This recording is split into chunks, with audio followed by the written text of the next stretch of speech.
ان حضرات نے ان کو منع کیا حسین کو، حسین آپ نہ جائیں کوفے کی بات پر، کیونکہ الکوفی لا یوفی، کوفے والے وفادار نہیں، یہ دغباز ہے، فریب کار ہے، لہذا ہم جولی پھیلاتے آپ کے سامنے. یعنی آپ نے جو انہوں نے کہا کہ 1200 خطوط میرے پاس آئے، انہوں نے کہا جتنے بھی خطوط آئے، لیکن آپ ان خطوط پر اعتماد نہ کیجئے، خدا را یہ کوفی لا یوفی ہے، کیونکہ ان کوفی والوں نے حضرت علی کو رضی اللہ تعالیٰ عنہ کو شہید کیا، حضرت حسن کو 49 ہجری میں زہر دے کر ان کو شخص بنت قیس کے ذریعے سے، بیوی کے ذریعے سے زہر دے کر خلا. اور جب صاحب فراش ہو گئے نا تو حسین رضی اللہ تعالیٰ عنہ آئے.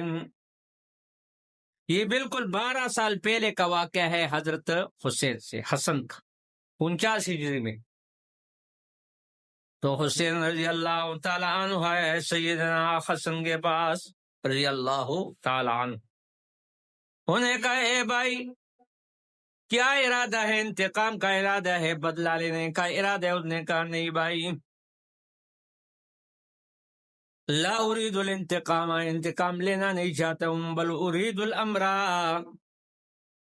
الامر، بلکہ معاملے کو میں صبر ختم الى قاضی القضات الدنیا والآخرہ، آخرت کے قیامت کے قاضی القضات پر، یعنی قیامت کے فیصلے پر میں یہ فیصلہ چھوڑ دیتا ہوں.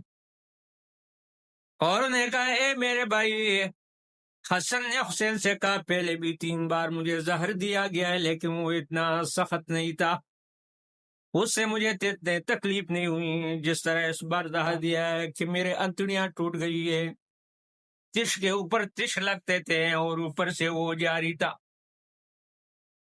اور سوائے فراش رہے حضرت حسن رضی اللہ تعالیٰ عنہ، 40 دن تک سوائے فراش رہے، بسترے پر رہے، اور آخر کار وہ سن 49 ہجری میں دنیا سے رحلت فرما گئے.